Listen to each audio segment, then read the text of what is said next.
नारायण नारायण नारायण नारायण।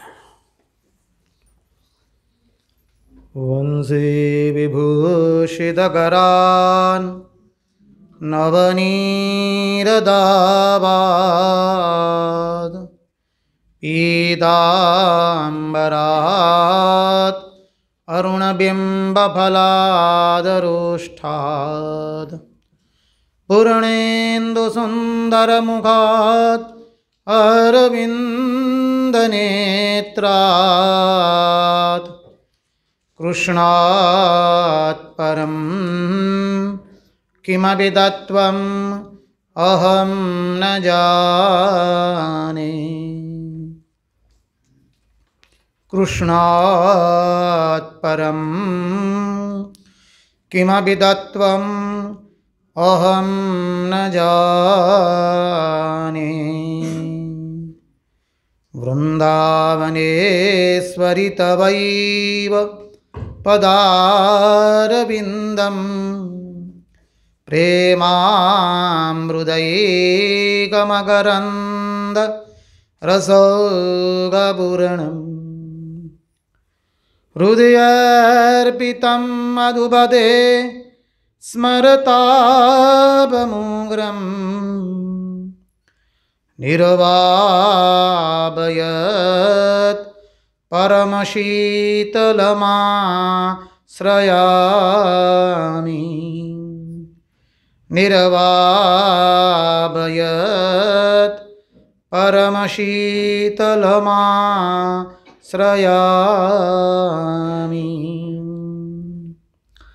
कृष्ण कन्हैया लाल की, भक्तवत्सल भगवान की, वृंदावन बिहारी लाल की, भगवान श्री राम कृष्ण देव की।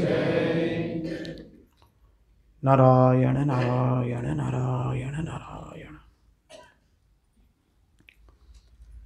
सर्वप्रथम रामकृष्ण मठ पुणे के अध्यक्ष पूज्यपाद श्रीमद स्वामी श्रीकांतानंद जी महाराज जी के चरणों में सश्रद्धेय प्रणाम निवेदित करके उपस्थित महात्माओं साधकों के चरणों में सश्रद्धेय प्रणाम निवेदित करके और आप सबके अंदर में हमारी इष्ट की ही अनेकानेक आकृतियों का दर्शन करते हुए आप सबके युगल पाद पद्मों में प्रणाम निवेदित करके आइए हम श्रीमद् भागवत कथा में अवगाहन करें।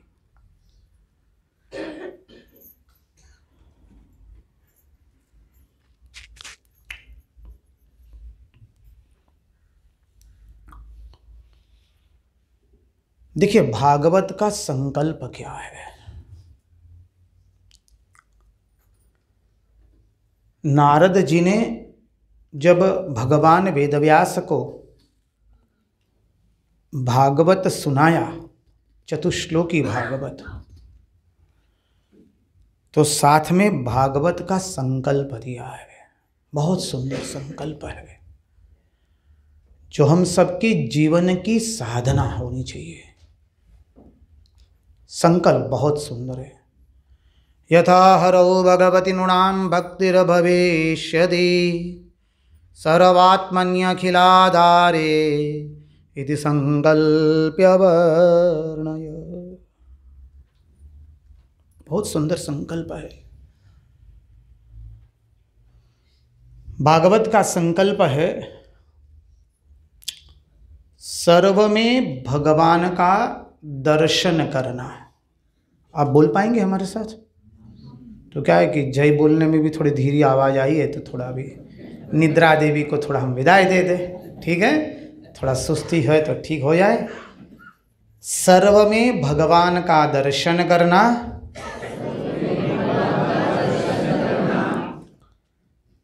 पुनः एक बार,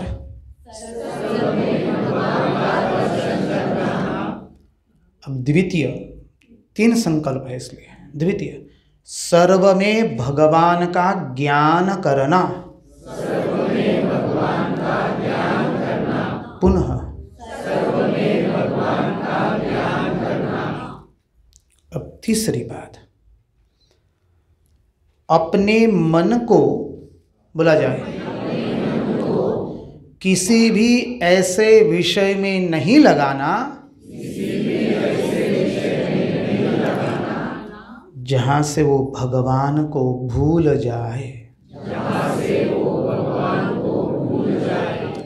अपने मन को किसी भी ऐसे विषय में नहीं लगाना जहाँ से वो भगवान को भूल जाए। हो गया ना? ये मुखस्थ हो जाएगा ना? हाँ कि ना? जी, बराबर है। बस कम से कम पहले मुखस्थ तो करे, बाद में अंतस्थ होगा। पहला सोपान तो करे, ठीक ना? और ये सोपान जब हम मुखस्थ करेंगे तो प्रतिदिन बोलने का नियम रखिए।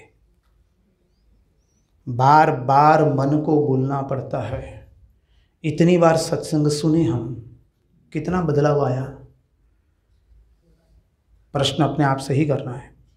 नहीं आया ऐसा नहीं कहेंगे, अवश्य आया है, भगवान की कृपा है। पर जो आना चाहिए था वो 100 से हो गया, 1-2% हुआ जाएंगे, उसको तो बदलाव नहीं कहेंगे ना। देखिए, सत्संग हम सुनते हैं किस लिए? पहले ही कहा कि सत्संग जब प्राप्त होता है तो भगवान का अनुग्रह है। पुण्य के बल पर सत्संग प्राप्त होता।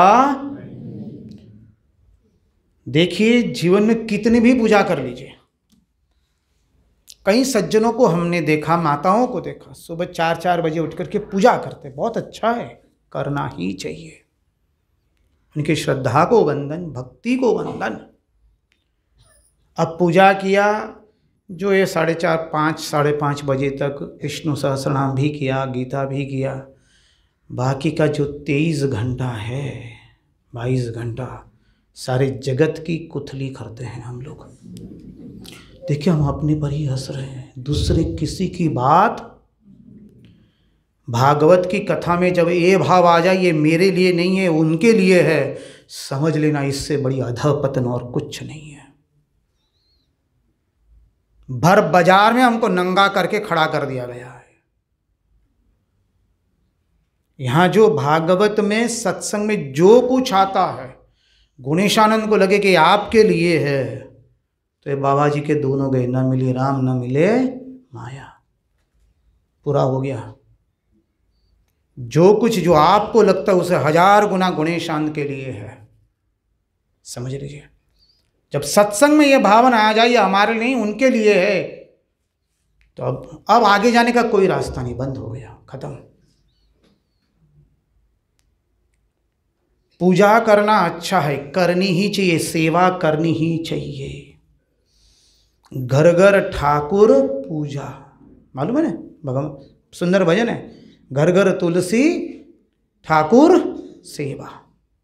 ठाकुर की सेवा तो होनी ही चाहिए घर में। जो भी आपके ठाकुर हो, शिव जी हो, माँ भवानी हो, अम्बा हो, जो भी हो, राम कृष्ण हरि जो भी हो, पूजा तो होनी चाहिए, सेवा तो करनी है। लेकिन केवल सेवा से नहीं होता है।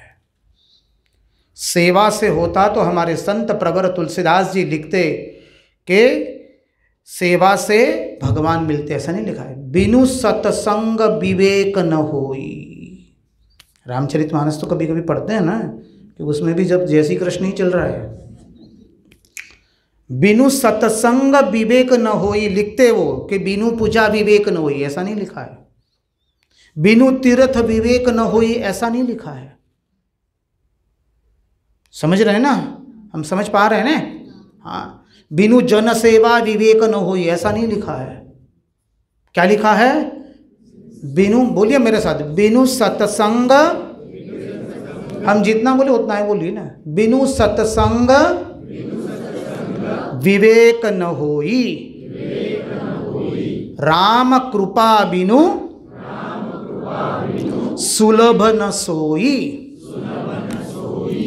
बस सत्संग के बिना विवेक होने वाला नहीं है, नहीं है और नहीं है। हमें जो विवेक जागृत करता है एकमात्र सत्संग। सेवा अच्छी है पर उसके साथ सत्संग नहीं है, गए काम से। आश्रम में आते सेवा करते, सत्संग नहीं है, वो अहंकार लाएगा, झगड़ा करवाएगा, यहीं पर आके हम पॉलिटिक्स करेंगे, समझ लीजिए। यहीं पर आकर लेग पुलिंग, बैक बाइटिंग, इसकी उसकी, अरे इसको एक कूड़ादान बना देंगे। और होता है, देखा है। अब इससे अधिक क्या कही, इससे कुछ नहीं कर सकते ना। बस आए थे स्वयंसेवक के रूप में, आए थे भक्त के रूप में, और बन गए फिर एक राजनीतिज्ञ यहाँ कुथली करने के लिए। किसके वहां ये हो रहा है, उसको वो कर रहा है। साधु का भी, हमारा भी ऐसा है। गणेशानंद आए साधु बनने के लिए, बन गए बैक बाइटर, लेग पुलिंग करने वाले। क्यों? क्योंकि सत्संग नहीं रहा। हम चलते हैं, हमारी विवेक को जो ठीक करता है, हमको जो मार्ग पर चलाते, एकमात्र सत्संग, सत्संग और सत्संग, और कुछ नहीं। सत्संग हमारा दर्पण है, हम जैसे है सत्संग में दिखाई देता है। इतना तो अभी पता चल गया ना 3 दिन के अंदर में हम सबको, हमारे में क्या कमियां हैं, हमको कहां जाना है, हमारे में क्या लूप होल से साधन कर रहे, भजन कर रहे, कुछ इकट्ठा नहीं हो पा रहा है। क्यों? पर निंदा पर चर्चा से बाहर नहीं आ रहे हैं, दूसरों को हीन दृष्टि से देखना, समझिए। इसकी कुथली, उसकी कुथली, सारा दिन। फिर वो घर में जाके तो आधे तो टीवी के सामने बैठ जाए, हरिओ गोविंदा, ये दुर्बुद्धि कहाँ से आएगी? अब तो आजकल तो ये निकल गया ना, इसमें बहुत खतरनाक है। इसका जितना उपयोग कम करे, अपना काम का हो गया यूट्यूब में सत्संग, बाकी इसको छूने का नहीं। और वो विवेक कौन जगाएगा? केवल सत्संग। नहीं तो जितने वरिष्ठ नागरिक अन्यथा रूप से मतलब वो सब व्हाट्सएप पर ही बैठे रहते हो। क्या वो दूसरा कुछ चलता है ना, क्या क्या है, बुक फुक, फेसबुक और ब्ला ब्ला ब्ला, वो जो है आपका, उसके पर वो लोग ओवर एक्टिव होते हैं। एक्टिव नहीं है, कैसे हैं? करने का क्या है? सारा दिन फॉरवर्ड करते जाओ। क्या इसके लिए जीवन मिला है ना? क्या भगवान ने हमको घास काटने के लिए अकल दी है क्या? विवेक को जगाना है, और जब तक सत्संग नहीं करेंगे विवेक जगने वाला नहीं है। बिनु सत्संग विवेक न होई, सत्संग के बिना विवेक। इसलिए देखिए, श्री रामकृष्ण देव के पास मास्टर महाशय महेंद्रनाथ गुप्त, वो तो जा रहे थे सुसाइड करने के लिए, आत्महत्या करने के लिए। रास्ते में उनके मित्र मिल गए, वो सिद्धू, वो एक ही बार आए कथामृत में। देखिए पूरे कथामृत में कहीं दूसरी बार उनका नाम नहीं है। उन्होंने कहा कि चलो ना, यहाँ एक परमहंस है, रानी रासमणि का देवालय है, सुना है वहाँ एक परमहंस भी है, अच्छा बागान भी है, चलो। अब उसको तो वो नहीं बोल सकते थे कि मैं आत्महत्या करने जा रहा हूँ। बोले चलो ठीक है, गए। और गए तो क्या वर्णन है, जैसे गंगा जी के किनारे शुकदेव जी भागवत कथा कर रहे हैं। कितना सुंदर वर्णन है, ये ध्यान का विषय है सब। जो कमरा है निस्तब्ध है, मास्टर महाशय वहाँ जाकर बैठ गए। 2 खाट है, बड़ी खाट, और बड़ी खाट कहाँ है? दीवार से लगी हुई। छोटी खाट उसके बगल में। और भगवान जब सत्संग करते हैं तो छोटी खाट पर बैठते हैं। कैसे बैठे हैं? ठीक जैसे चित्र में बिठा दिखाए हैं वैसे, सहास्य वदन। और श्री रामकृष्ण देव कह रहे, क्या कह रहे हैं? संध्या कालई गायत्री में होता है, और गायत्री कालई ओंकार में। कितना सुंदर प्रसंग दिया है, समझिए। और उतने सत्संग से उनका पूरा जीवन बदल गया। सत्संग सुना तभी कहा जाएगा, सत्संग सुनने के बाद हमारा लक्ष्य बदल जाए, जीवन की दिशा बदले, और हमारी रहनी करनी बदल जाए, दिन प्रतिदिन की चिंतन बदल जाए, तब सत्संग सुना है। नहीं तो आके कुर्सियां भरी है बस, बाकी कुछ नहीं। गुणेशान के जीवन में ये नहीं हुआ तो ये सब कुछ एक ही है। We are all sailing in the same ship. कपड़े बदलने से कुछ नहीं होता है, माथा मुंडन करने से कुछ नहीं होता है। स्त्री छोड़न से हरि मिले तो मैं हो जाऊं खोजा, कहा नहीं मीराबाई ने। बस बिना प्रेम से नहीं मिले नंदलाला। तो जितना भगवान के प्रति प्रेम होगा, अपने जीवन बनाने की जितनी इच्छा होगी, उतना ही ये सत्संग का हम सब लोग अपने जीवन में पालन करेंगे। नहीं तो जैसे थे वैसे, कोई फर्क नहीं। हम राजकोट में थे पहले, तो हमारे वहाँ छात्रालय है। छात्रालय मानी हॉस्टल कहते हैं ना बच्चों का। तो 5वीं कक्षा से 10वीं कक्षा तक के बच्चे थे। अब कोई महाराज सन्यास लेने जा रहे हैं, तो अब उनको क्या समझ में आएगा छोटे बच्चों को सन्यास होता है। वो महाराज कपड़े बदलने गए ना महाराज जी। हमको चुभ गया, बात सही है, हम कपड़े बदलने ही गए हैं। जो बदलना चाहिए था वो बदला नहीं है। इसलिए माँ ने कहा स्वभाव बदला ले हो लो। स्वभाव बदलने से हुआ, हमें अपना स्वभाव बदलना है। और वो बदलेगा एकमात्र सत्संग करने से। जितना अधिक सत्संग करेंगे, सत्संग श्रवण करने के बाद उसका मनन करना है, निधिध्यासन करना है, तब जाके वो बदलेगा। और आग लगनी चाहिए हम सबको भीतर से, इनफ ऑफ इनफ। हम कहाँ हैं, हमें कहाँ जाना है, और कहाँ हमारा मार्ग अवरुद्ध हुआ है, बस। तो कहा बिनु सत्संग विवेक न होई, और राम कृपा बिनु सुलभ न सोई। इतना तुरंत भूल जाएंगे तो कहाँ जाएंगे जी। राम कृपा बिनु, भगवान की कृपा के बिना सत्संग मिलता नहीं है। भगवान माया फेंक देंगे, संपत्ति, पद, प्रतिष्ठा, ख्याति, विख्याति, सब कुछ फेंक देंगे। लो बेटा मजा करो, बस we are happy with that, finish. Satsang is far and far away from you. भगवान जब प्रसन्न होते हैं जीव पर, तो जीव को एक ही देते हैं। क्या देते हैं? सत्संग, सत्संग और सत्संग। ये है। इसलिए वृत्रासुर का आख्यान आता है भागवत के अंदर में, बहुत सुंदर कहता है। वो कहता है वृत्रासुर, प्रभु चतुश्लोकी भक्ति है। वृत्रासुर कहता है, प्रभु मुझे मनुष्य जन्म दो, ऐसा मैं नहीं कहता हूं। आपको जो चाहे वो योनि में जन्म देना। हमें स्वान बनाना, तो स्वान बनेंगे तो तुम्हारे मंदिर के स्वान बनेंगे और मंदिर की चौकी करेंगे। इसलिए रंगदूत महाराज लिखते हैं, स्वान थई मंदिरे नित्य चौकी करूं, दरस बिन आननव काई मागू। मैं स्वान बनूंगा और नित्य आपके दरबार की चौकी करके आपके दर्शन का लाभ उठाऊंगा। समझ पा रहे हैं ना?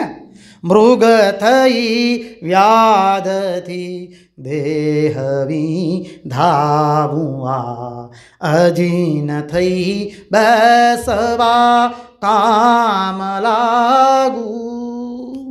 मैं मृग बनूंगा और मेरा शिकार किया जाएगा, मेरी चमड़ी उतारी जाएगी। प्रभु आप अपना आसन बना लीजिए। समझे? दे हबाड़ी बनू भस्म बीती हरा, अंग पर जो दरे तू कृपालु। प्रभु आप अत्यंत कृपालु है। हमको मानव देह मिला है, तो प्रभु इस शरीर को जलाया जाएगा, मणिकर्णिका घाट में जलाया जाए, ताकि प्रभु सुबह आरती के समय जो भस्म चढ़ाई जाएगी वो हमारी ही चढ़ी जाएगी। बस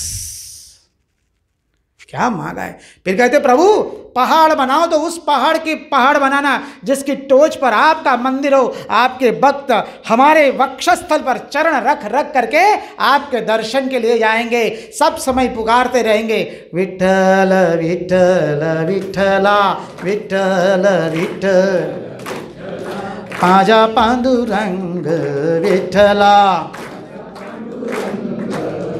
बस हमारी यही इच्छा है प्रभु, आपके भक्त हमारे पर चरण रख करके आपके दर्शन पर पहुंचे। सरिता बनाओ, उस सरिता बनाना जिसके किनारे बैठ करके आप महात्मा, साधु, संत, भक्त जन और आपके भक्त वहीं पर सत्संग करें। वटवृक्ष बनाना तो उस वटवृक्ष बनाना जिसकी छांव में आकर के आपके भक्त लोग संकीर्तन करें। हम नहीं कहते हमको मनुष्य जन्म चाहिए, कहता ही नहीं बोले। क्या भावना है, समझ पा रहे हैं ना? ये है हमको मुक्ति नहीं चाहिए। वृंदावन में मुक्ति को भीख मांगते घूमती है, कोई ले लो मुझे, कोई लेने वाला नहीं है। तो ये है, तो कहा कि सर्व में पहले अभी वापस चले संकल्प। क्या है संकल्प? गुड़िया बोलो। सर्व में भगवान का दर्शन करना, सब में भगवान का दर्शन, सब मेरे नारायण है। करके देखिए ना, हम आप सबके चरणों में वंदन करके प्रार्थना करते हैं। शुरू कर दीजिए, बहुत आनंद आएगा। जिससे अधिक दुश्मनी ने पहले वहीं से शुरू करने का। और ऐसा तो है नहीं, अपना कोई दुश्मन नहीं है। बोलने के मुंह पे बोलने के लिए तो बहुत है, हम नहीं जानते नहीं भीतर में क्या है। बस तो वहीं से शुरू करने का, बस इतना आनंद आएगा। फिर सर्व में भगवान का ज्ञान करना, अर्थात क्या? वो जो कोई भी कृत्य कर रहा है वो नहीं कर रहा है। कौन कर रहा है? प्रकृति। कल चिंतन किए थे, गोविंदा बोल कैसे जाएंगे? सत्व, रजस और अनिच्छन्नपि वार्षण्य। याद आया कि नहीं बिंदु? भूलना नहीं है जी, ठीक है ना? प्रकृति है, प्रकृति अपना खेल कर रही है, वो थोड़ी ना दोषी। हम लोग कहते ना इसने मेरा अपमान किया, उसने मेरा अपमान किया। कोई किसी का अपमान नहीं करता है, कोई किसी को दगा नहीं दे रहा है, कोई किसी को अपमान नहीं कर रहा है, कोई किसी का बुरा नहीं कर रहा है। सब हमारे कर्म के अनुसार यह करके हमको लगता है। हमारे भूतकाल ने हमारा वर्तमान बनाया है, तो हमारा वर्तमान भविष्य बनाएगा। तो बोले सब कुछ पहले तय है तो काहे को करने का कुछ महाराज जी? अरे भूतकाल ने वर्तमान बनाया तो वर्तमान को सुधारो ना, तो भविष्य अपने आप। तो वर्तमान को सुधारने के लिए क्या करना है? खूब नाम जप। सीधा बात है, जितना हो सके नाम स्मरण। महाराज कई बार नाम स्मरण नहीं करते हो तो सत्संग कीजिए साथ साथ में। नाम स्मरण और सत्संग, देखिए सत्संग जीवन में उतारा, उसका प्रमाण क्या है? हमारा नाम स्मरण बढ़ जाना चाहिए।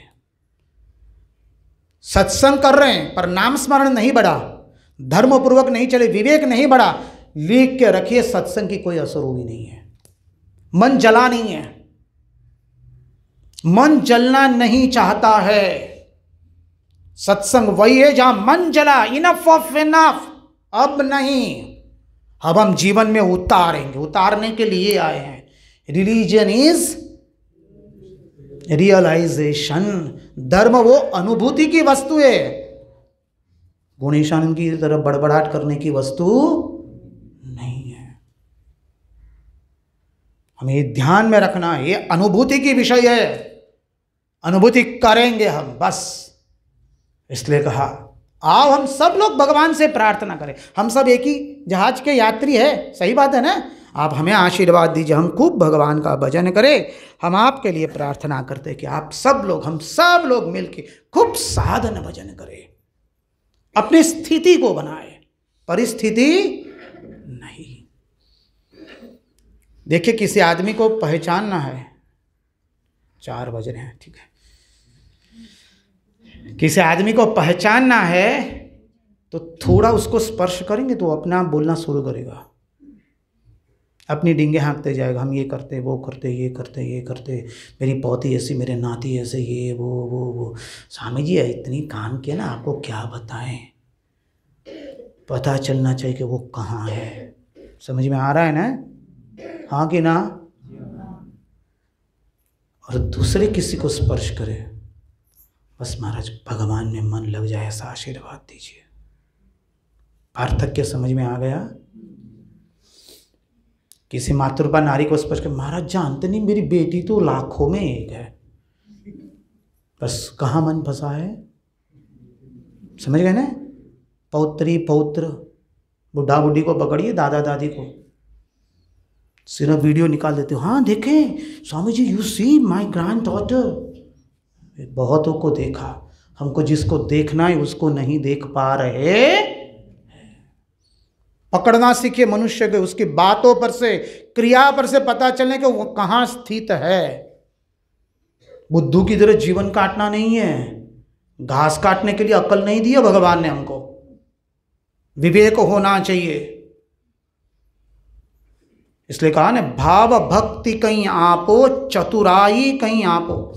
हमारे वहाँ गुजराती में माँ की आरती, उसमें स्पष्ट कहा, माँ से यही मांगा है, भाव भक्ति दो और विवेक दो हमको, और कुछ नहीं चाहिए हमको, बस। तो यह है, तो सर्व में भगवान का दर्शन हुआ, हाँ कि ना?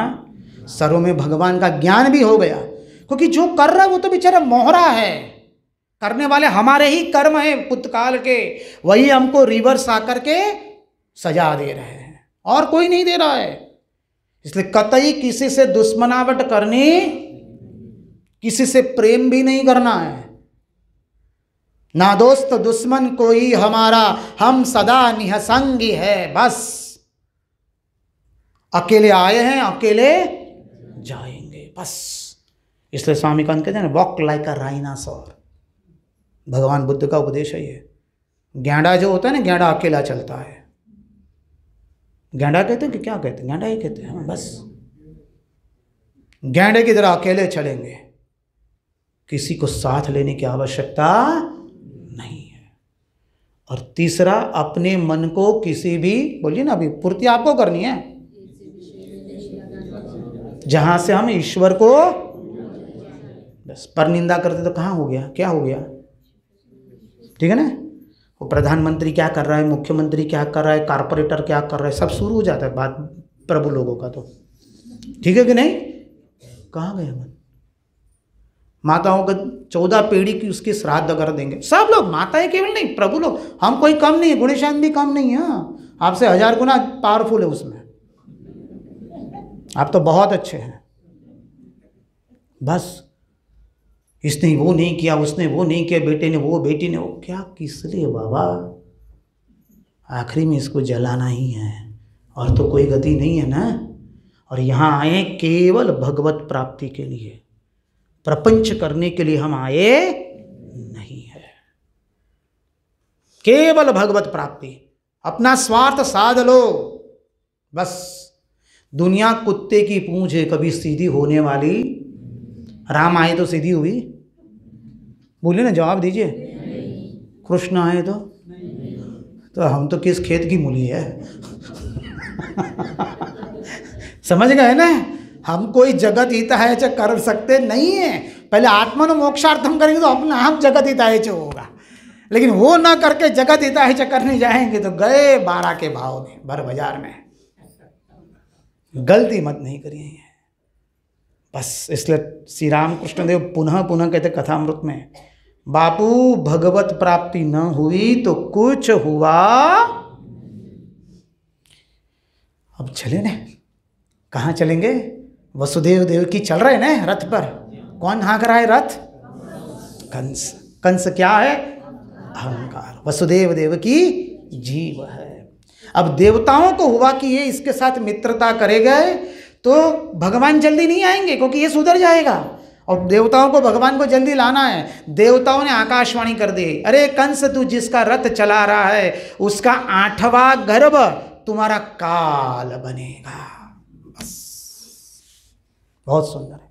जहां कंस ने आकाशवाणी सुनी, कंस कूद पड़ा रथ से, म्यान में से तलवार निकाली, देवकी के केश पकड़े हैं और उद्युत हुआ है देवकी को मारने के लिए। देखिए, यह है जिसका रथ चला रहा था, तुरंत उतरा, तलवार खींची मारने के लिए। हम भी ऐसे ही है। आपकी तो आप जाने, तो मैं तो नहीं, हम ही शब्द प्रयोग करते हैं, क्योंकि बिहार में रहना भी हुआ है, बहुत सुंदर सभ्यता है वो। तो मैं जितना कम हो सके तब तक अच्छा हम बोले। तो हमारा दूसरे के साथ संबंध की कब तक चलता है, देखा है जीवन में? कभी किसी से मित्रता तो की ना? हाँ की ना? संबंध तो बना ना? संबंध टूटा कि नहीं? किस लिए टूटा?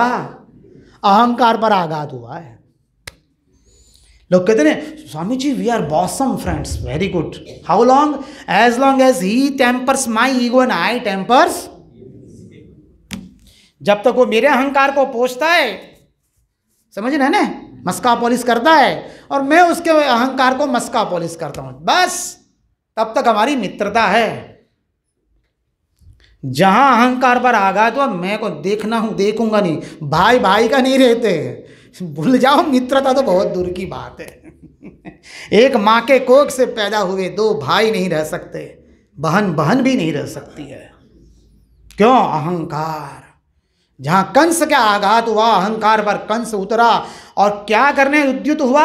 देवकी को मारने के लिए। अब देखिए देवकी की महत्ता सामान्य नहीं है। वसुदेव देवकी, देवकी ना पतिदेव को कहती है कि मैं आपसे ब्याही हूं, कंस मुझे मार रहा है, आप मेरी रक्षा नहीं कर रहे? नहीं बोला, नहीं बोली। कंस को नहीं कहा अरे मैं तेरी बहन हूं, बड़ी को दीदी कहते हैं, छोटे को बहन कहते हैं, अरे मैं तेरी बहन हूं, अरे अभी तो मेरा ब्याह हुआ, मेहंदी भी अभी सूखी नहीं है, ब्याह के समय तो मेहंदी लगाते हैं, मेहंदी सूखी नहीं है अभी, और तुम मुझे मारने के लिए, मेरा वध करने के लिए, एक अबला का पुरुष होकर के, वो भी बहन, वो भी नव ब्याही है, नव वधु है, अभी तो कुछ नहीं कहा। देवकी नमामि नारायण पाद पंकजम करोमि नारायण पूजनम सदा वदामि नारायण नाम निर्मलम स्मरामि नारायण तत्वमव्ययम्। भगवान को पुकार रही है। वसुदेव जी ने प्रयत्न अनेक किए, अंत में वसुदेव जी ने कह दिया, देवकी ने तो तुम्हारा कंस कुछ नहीं बिगाड़ा ने? बोले ना, उसका 8वां गर्भ ने। बोले हाँ, मैं सब के सब बालक तुमको अर्पण करूंगा, तुम पहले देवकी को छोड़ दो। जहां वसुदेव जी ये शब्द बोले, वसुदेव जी के चरित्र में अद्भुत ताकत है, महापुरुष है, सामान्य नहीं है। तुरंत तो कंस ने छोड़ दिया, क्योंकि वसुदेव जी का उद्देश्य पहले देवकी को बचाना। ब्याह के बाद संतान होगी कि नहीं किसने देखा, क्या मालूम। उपनिषद में बहुत सुंदर घटना आती है। राजा कहता है महाराज मेरा ब्याह होने जा रहा है, गुरु को कहते हैं, राजा गुरु को कहता है, गुरु हंसते हैं। ब्याह करके लाए और अचानक पत्नी मर गई तो बोले ना ऐसा कैसा हो सकता है? बोला हाँ ना, नहीं मरेगी। अच्छा नहीं मरेगी? बोले हाँ, तुम दोनों ठीक रहे, अब संतान जो है वो कोई ही उल्टा पुल्टा ही पैदा हुआ, संतान ही नहीं हुआ। पहले तो संतान ही नहीं। बोला ना कैसे नहीं होगा, सब औषधि करवाएंगे, यज्ञ करवाएंगे, पुत्र कामेष्टि यज्ञ करवाऊंगा। अच्छा अब पुत्र हुआ, बोला वो लूला लंगड़ा काना फूटा हुआ तो क्या करोगे? ना ऐसा काहे को बोल रहे हो? अरे देखिए कितनी अनिश्चितता है, फिर भी लोग कहते नहीं अब घोड़े पे चढ़ना ही है, ब्याह निकालेंगे, आगे लोग डांस करेंगे, हम बैठेंगे।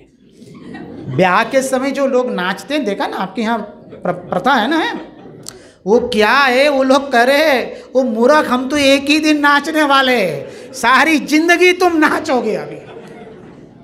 ये सत्य है, हाँ अत्यंत सत्य है, किसी की निंदा नहीं है, निंदा की बात नहीं है, विवेक की बात है। और देखिए कितनी अनिश्चितता भरी संसार है, फिर भी उसमें हम कितना प्लान कर रहे हैं कि नहीं? विवेक के लिए ये। बोले अच्छा बच्चा अच्छा पैदा हुआ लेकिन बचपन में मर गया तो ना, बोले ऐसा क्यों होगा? देखिए कितनी अनिश्चितता। बाबा ये सुन के हमारी तो हड्डियां कांप गई थी, सच कह रहे। और बोले और अरे बोले नहीं बड़ा हुआ, अच्छा युद्ध हुआ, अचानक वो मर गया पहले, तुम्हारे पहले तो ना ऐसा नहीं होगा। देखिए कितनी अनिश्चितता। अच्छा वो राजा बन गए लेकिन इतना निपुण नहीं हुआ और सब लुटा दिया तो क्या करोगे? वो राजा प्रणाम करके बोला गुरुजी गलत जगह में आ गया। गुरु बैठ के उपदेश देते, यही संसार है जहां सब अनिश्चितता है, उस अनिश्चितता में तुम आशा का किरण देखते हो, यही मोह है और यही है विवेकहीन बुद्धि। स्पष्ट बताते हैं। गृहस्थाश्रम में प्रवेशने से पहले ये सब चिंतन करना अत्यंत आवश्यक है। सब जान के प्रवेश कर रहे हैं, जो आए प्रभु की इच्छा, फिर कोई प्रॉब्लम नहीं होगा। ठाकुर बोले ना कि वो बनी हुई नदी में जाना है तो शरीर पर हल्दी लगा लीजिए, वो कटहल काटना है तो पहले तेल लगा लीजिए, ठीक ना। बस तो ये तेल लगाने की प्रक्रिया है, साधन भजन करके अपने को तैयार करना है।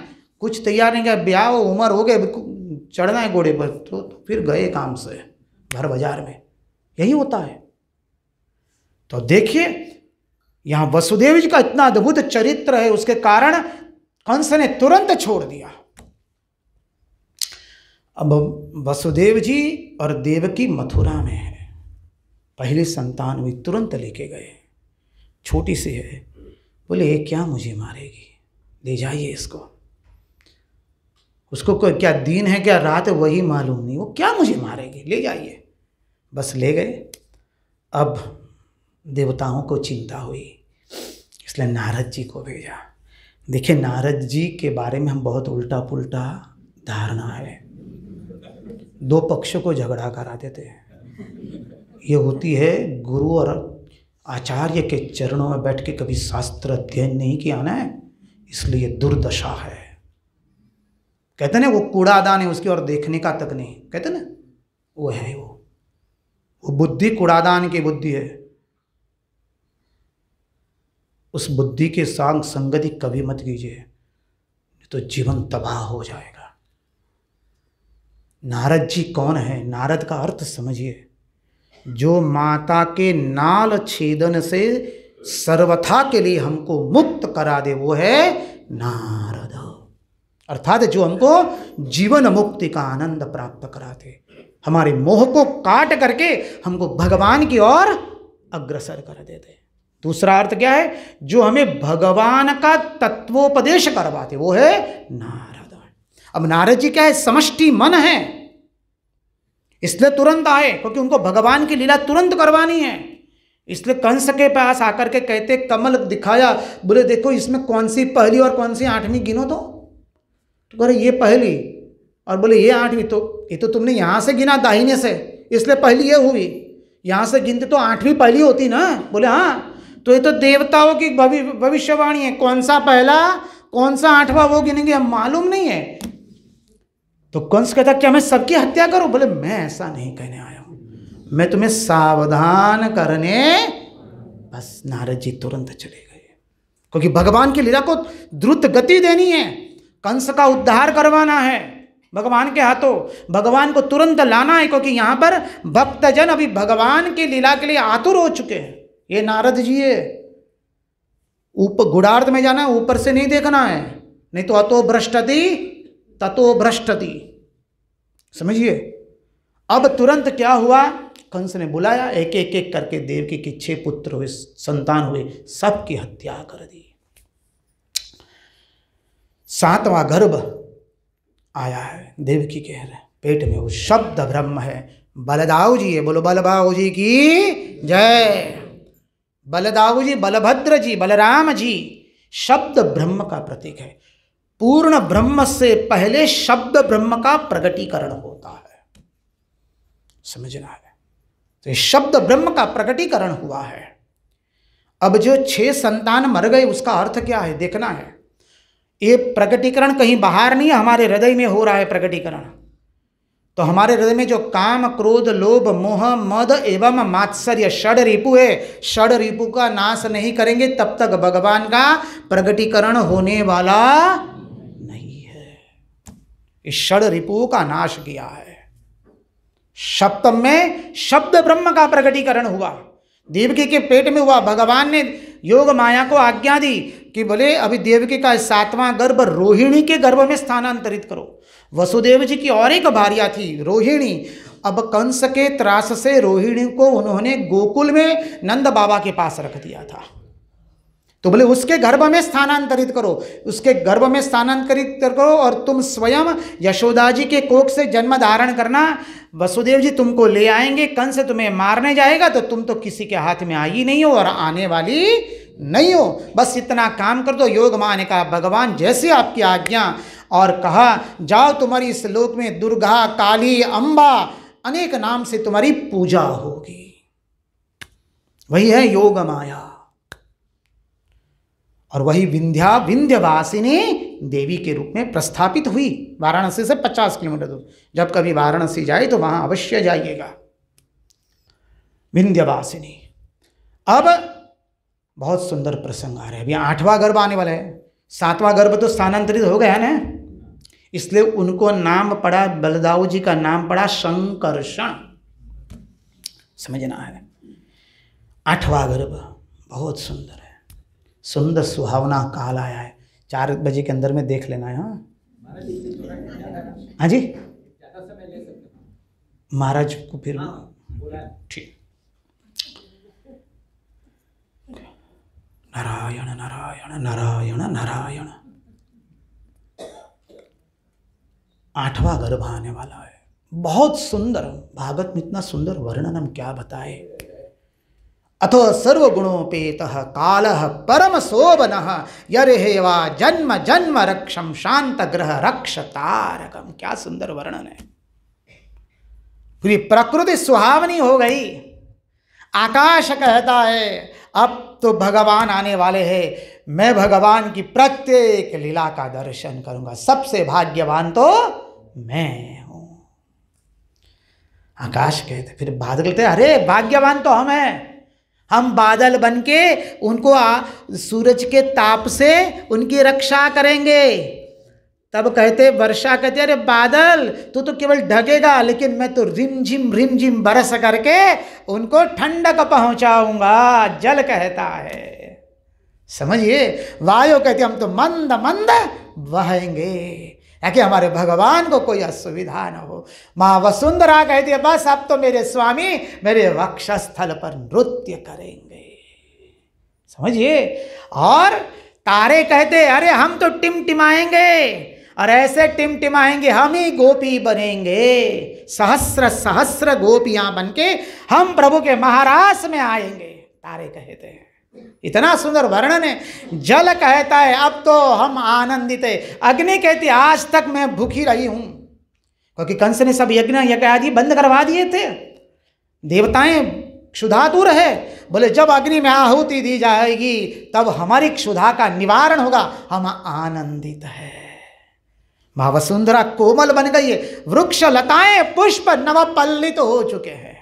वो कह रहे बस अब प्रभु के स्वागत के लिए हम तैयार हैं। प्रभु आइए आइए। प्रत्येक प्रकृति बहुत सुंदर वर्णन है।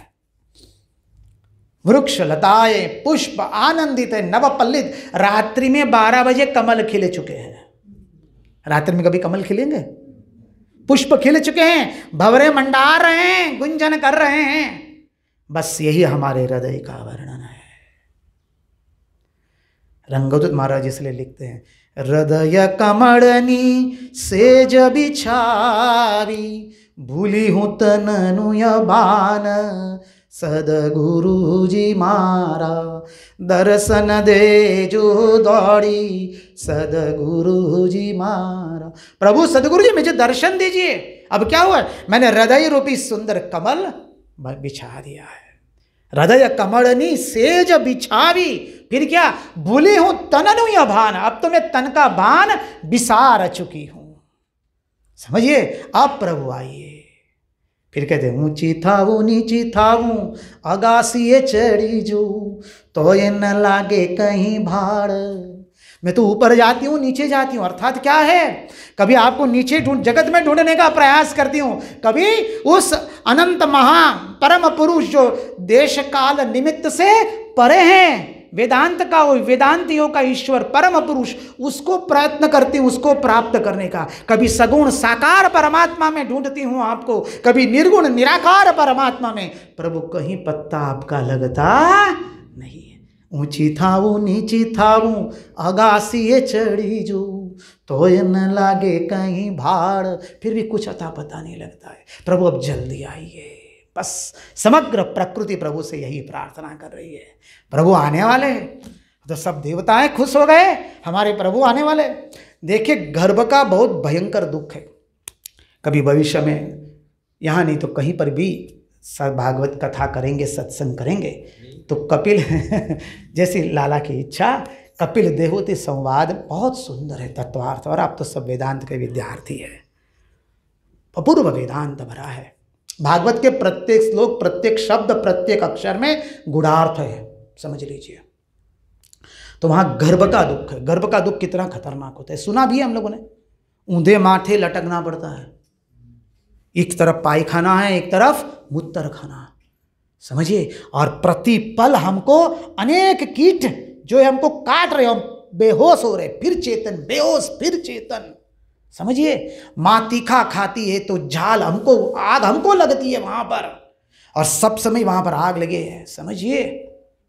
94 डिग्री टेम्परेचर होता है, 40 में हम गोविंदा नारायणा कर देते नहीं, हाँ 42-45 में, वहां 94 डिग्री 94, क्या हालत है, बहुत भयंकर है गर्भवास का दुख। लेकिन देखिए भगवान गर्भ में आने वाले हैं, इसलिए देवताओं ने गर्भ स्तुति की है।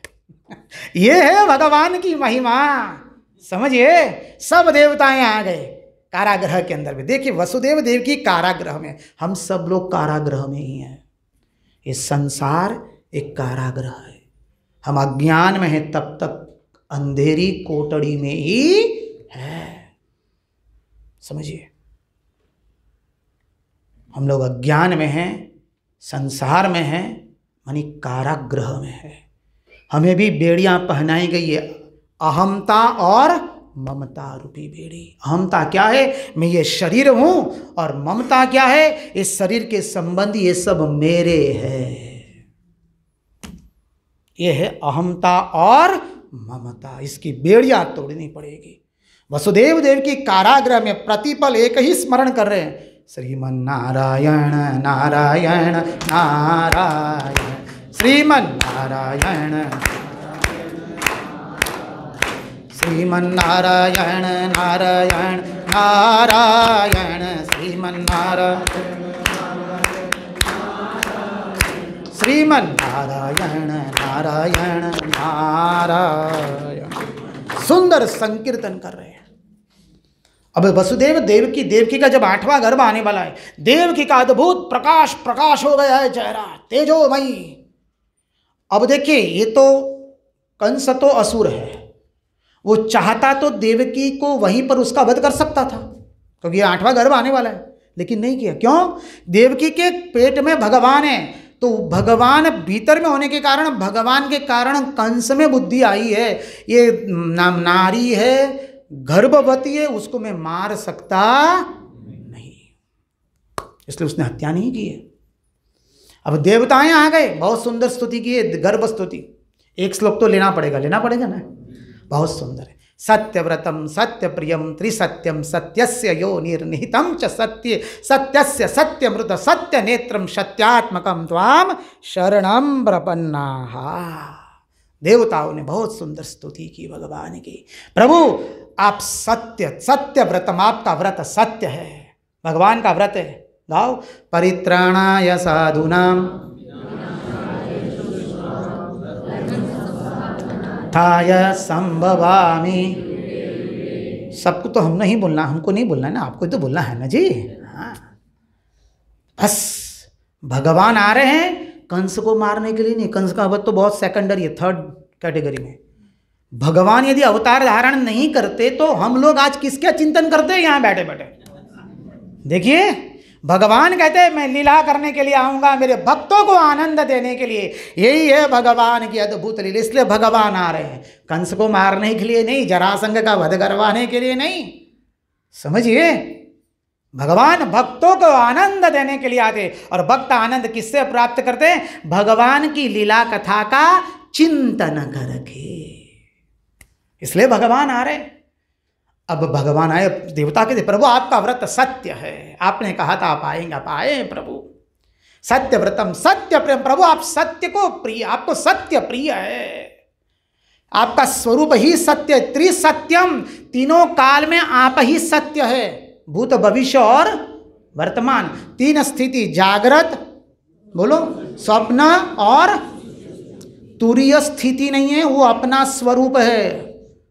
तुर्य जो स्थिति का है वो गलत है, अशास्त्रीय है। तुर्य अपना स्वरूप है।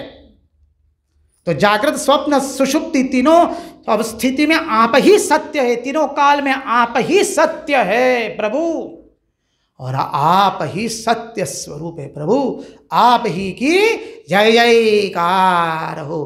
कृष्ण कन्हैया, जोर से बोलियो ना, कृष्ण कन्हैया। अद्भुत आनंद हुआ है, सब देवताएं स्तुति कर रहे हैं, गर्भ स्तुति। अब भगवान गर्भ में है। बहुत सुंदर प्रसंग है। भगवान के भगवदावतार स्वरूप पूज्यपाद प्रातः स्मरणीय अखंडानंद सरस्वती जी कथा कर रहे थे, उसमें यही वर्णन कर रहे हैं। सामने उनके गुरुदेव उड़िया बाबा बैठे हैं और अनेक महात्मा लोग बैठे हैं, भक्त लोग हैं, विद्वान जन हैं, ब्राह्मण हैं, सब बैठे हैं।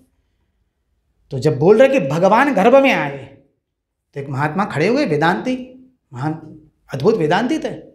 बोले कैसे गर्भ में आ सकते हैं, यह पायखाना मूत्र खाना कितना गंदा जगह, वहां भगवान आएंगे? तो महाराज जी उत्तर दे, उसके पहले उड़िया बाबा खड़े हो गए। ऐसी कोई जगह है जहां हमारा भगवान ना हो? बताओ पहले, ऐसी कोई जगह है जहां पर भगवान ना हो? बताइए। कण कण में साकार निराकार सर्वे य दत्त, आकार में भी दत्त है, निराकार में भी दत्त ही है, समझना है। महात्मा बोले क्षमा चाहते, अब तो पहली बार हमका ये हमारा विवेक में आया है। बोले कहीं लोग कहते ना ना ऐसी गंदी जगह भगवान आ रहा है, असंभव है, हमारा लाला कहाँ नहीं है, बताइए। तो भगवान गर्भ में आए, अब देवताएं गर्भ की स्तुति करे। अब स्तुति इतनी सुंदर हुई है, बहुत सुंदर है। तो वापस जाना है ना, क्योंकि भी नंदोत्सव में भी समय लगेगा अपने को। तो सब देवता, अब ब्रह्मा जी आए, महादेव जी आए, सब देवता आए, सब ब्रह्मा जी महादेव जी कर देवताओं कहते आप निकलिए, तो देवता कहते पहले आप निकलिए, तब बाद में हम निकलेंगे। कहीं आप ज़्यादा कुछ दर्शन कर ले तो हमसे ज़्यादा, हमको भी भगवान के दर्शन करने। महादेव जी आनंदित हो गए। महादेव जी पहले निकलते, ब्रह्मा जी निकले, पीछे पीछे देवताओं ने फिर कारागृह का त्याग किया। अब भगवान आने वाले हैं। सीधे भगवान वसुदेव जी देवकी के सामने प्रकट हो गए।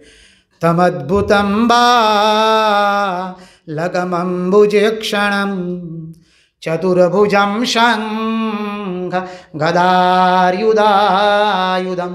श्रीवत्सलक्ष्मं गलसौभिकौस्तुभं पीताम्बरं सान्द्र पयोदसं गनु। स्पष्ट सुंदर वर्णन है। अद्भुत बालक, पहले भगवान बालक बन गए, छोटे बालक बन गए। चतुर्भुज रूप है, शंख चक्र गदा और पद्म। गाते न शांतागारम भुजगशयनम, बस हम लोग जो गाते हैं शांतागारम भुजगशयनम पद्मनाभम सुरेशम विश्वाधारम गगन सदृशम, ठीक है ना। उसका असली राग है मंदाक्रांता छंद। मंदाक्रांता छंद का अर्थ क्या है समझना है। वो प्रेयसी प्रियतम के विरह में गाती है, और जब विरह में गाया जाता है ना तो धीरे धीरे आवाज निकलती है। शांतागार मुझे शयनम पद्मनाभम सुरेशम, वो नहीं निकलेगा, समझ पा रहे हैं ना। वो हम गाते जब स्तोत्र पाठ करना है, ये करना है, लेकिन जब समय है तो गाइए इसी तरह से। आप लोग जानते, गाइए मेरे साथ। शांताकारं भुजगशयनं पद्मनाभं सुरेशं विश्वाधारं गगनसदृशं मेघवर्णं शुभांगं लक्ष्मीकान्तं कमलनयनं योगिभिर्ध्यानगम्यं वन्दे विष्णु भवभयहरं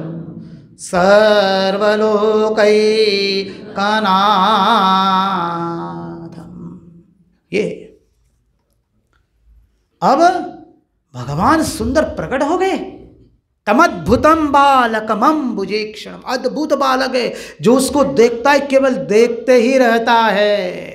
बस तेरी चाल बड़ी मतवाली लगती है प्यारी प्यारी, तेरे पायल की पैजनिया पे तेरे बलिहार सांवरे, मैं बलिहार सांवरे, तेरी मंद मंद मुस्कनिया पे तेरी मंद मंद बलिहार सांवरे, मैं बलिहार प्यार जू। लाल जी तो घर में है ना, अधिकांश घरों में अपने यहाँ तो लाल जी होते हैं। लाल जी को देखे ना सुंदर तरीके से, कितनी सुंदर मुस्कान है। देखिए भगवान को मन नहीं है, भगवान अमना है। कैसे हैं? अमना। भगवान अपने भक्त के मन के अनुसार भगवान स्वरूप धारण कर देते हैं। जब मन में आएगा, वाह प्यारे, क्या तुम्हारी सुंदर चितवन, क्या तुम्हारा सुंदर स्मित, तुम्हें किसी की नजर ना लग जाए। लालो नजर उतारते, अपनी उतारते ना, बस भगवान की जब ऐसे नजर उतारेंगे ना, फिर देखेंगे भगवान प्रतिपल स्मित कर रहे हैं। बहुत अद्भुत है ये वर्णन। तो भगवान सुंदर स्मित वदन कर खड़े और वसुदेव जी स्तुति करते हैं। विदितोऽसि भवान, स्पष्ट कह दिया, ज्यादा नहीं जाएंगे। भगवान में जान गया आप कौन है। आप वही है, साक्षात प्रकृति है परः, प्रकृति से जो पर है, परम पुरुष शुद्ध ब्रह्म। आज वही सगुण साकार बन करके हमारे यहां पधारे। वाह प्रभु, अद्भुत वर्णन है वसुदेव जी की स्तुति का। शुरू करते हैं, ज्ञान मिश्रा भक्ति है, वात्सल्य भाव है, समझिए, और पिता का भाव है। तो स्तुति करके अद्भुत स्तुति की है, वही जैसे देवकी की स्तुति, अद्भुत स्तुति, ज्ञान मिश्रा भक्ति है। अब भगवान को देख, प्रभु अरे स्पष्ट का बेटा, जल्दी से इस स्वरूप का आप संवरण कर लो, नहीं तो कौन सा आएगा मार देगा आपको। दौड़े वसुदेव जी। क्या हुआ? वात्सल्य प्रकट हो गया। वात्सल्य में ही नहीं देखते कि ये भगवान है, ये कौन है? मेरा लाला है। इसलिए यवनों ने जब आक्रमण किया वृंदावन में, तो सब लोग हमारे ठाकुर जी को, राधा रमन जी को, राधा वल्लभ जी को लेकर के भागे और कहीं छुपा दिया है। वहां भगवान की बुद्धि नहीं है। कौन सी बुद्धि है? ये हमारा लाला है, इसकी रक्षा हम करेंगे, वो हमारी रक्षा नहीं कर सकता है। बस इसलिए वृंदावन के अंदर में प्रत्येक असुर को मारने के बाद गोपवासी एक ही कहते, नारायण ने उसका वध कर दिया है। ये सिद्धांत है। अब भगवान ने बालक बने और फिर तुरंत चतुर्भुज स्वरूप भी प्रकट किया। भगवान बोले, अभी देखो मैं बालक तो बन रहा हूं, लेकिन मुझ में तुम्हारे ये साक्षात परमात्मा की बुद्धि रखना। बालक तो मैं बना हूं तुम्हारा, पर बुद्धि क्या रखना? ये साक्षात परमात्मा है। घर में लालजू की सेवा करते हैं, अपने भाव से करेंगे, उसमें दो मत नहीं, लेकिन भूलना नहीं है कौन है? साक्षात परमात्मा है, अर्चावतार है। ऐसा मत समझिए कोई निमित्त बना करके कोई प्रतिमाएं उसकी पूजा कर रहे हैं, कुछ नहीं हाथ लगेगा। ये साक्षात मेरे भगवान ही अर्चावतार है भगवान का। उसको खिलाएंगे पिलाएंगे, उसी के साथ रहेंगे, उसी को लेके रहेंगे। ठाकुर जी ने तो दिखाया ना अपने जीवन से, हाँ कि ना?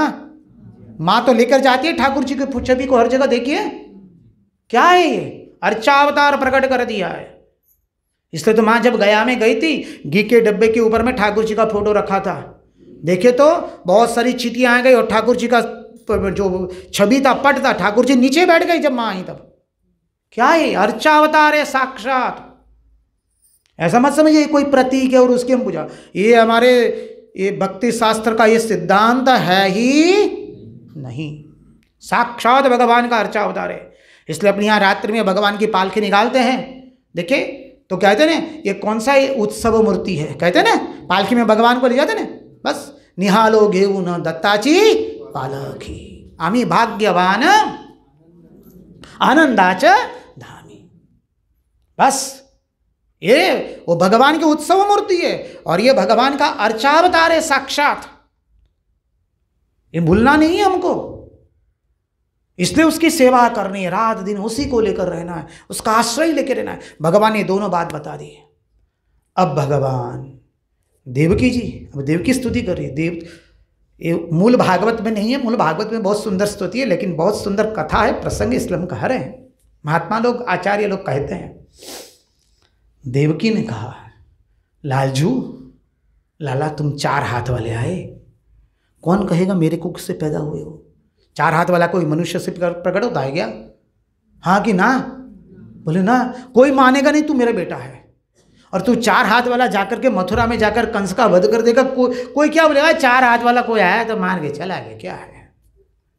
और देख, वो तो ठीक है, अरे मुझे तो अभी प्रसव पीड़ा ही नहीं हुई है, कोई मानेगा कैसे? मैं मानूंगी कैसे कि तुम मेरे कोख से प्रकट हुए हो? अरे मेरा वस्त्र गीला तक नहीं हुआ है, अब मैं कैसे मानूं तुम मेरे कोख से निकले हो? तब प्रभु कहते, मां बस, अब हम आ रहे हैं।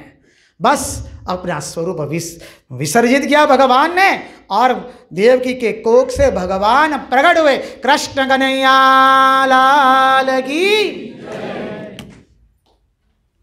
भाद्र मास, अब देखिए यहाँ पर थोड़ा पार्थक्य आएगा। अपने गुजरात, महाराष्ट्र और आंध्र प्रदेश, ये 3 के कैलेंडर, हमारा पंचांग, हम लोग अमास से माह की बदली करते हैं, और उत्तर भारत में और बंगाल में भी पूर्णिमा से वो लोग करते हैं।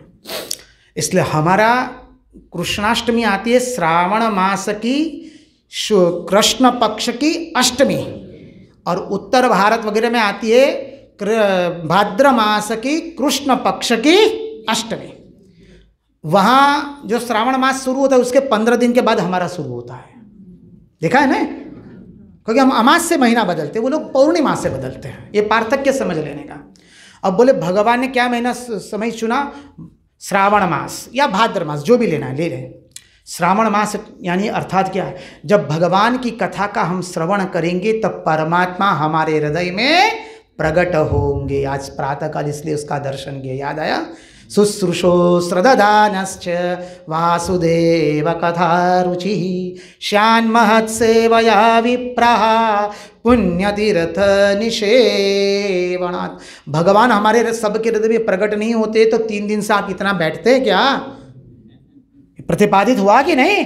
लाला आ गया है, अब लाला को संवारना सजाना हमारा काम है। समझिए, प्रभु प्रकट हो चुके हैं, तो जितना भगवान की कथा का श्रवण करेंगे भगवान प्रकट होंगे।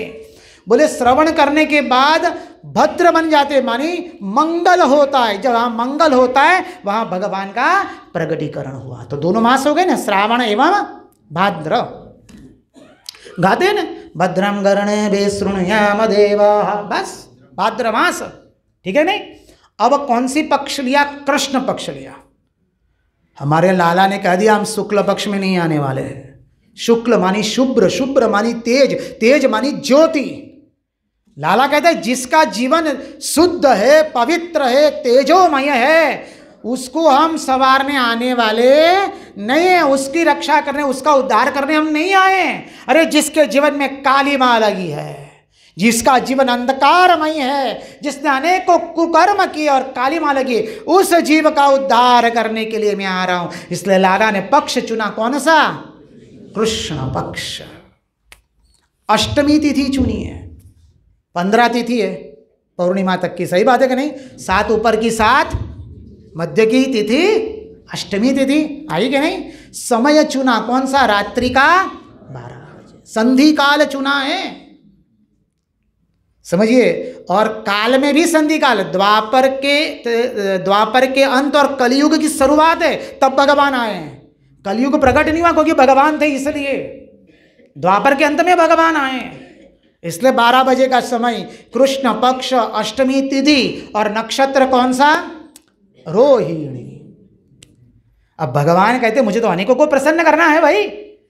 देखिए रोहिणी माँ तो बैठी थी वहाँ, असल में रोहिणी के वहाँ गर्भ में जाने वाले थे। अब रोहिणी मैया कहेगी तुम मेरे वहाँ आने वाले थे, तुम नहीं आए, तो बोले ठीक है तुम चिंता मत करो, हम तुम्हारे नक्षत्र में आ रहे हैं, ठीक है। और दूसरा ब्रह्मा जी का नक्षत्र रोहिणी है।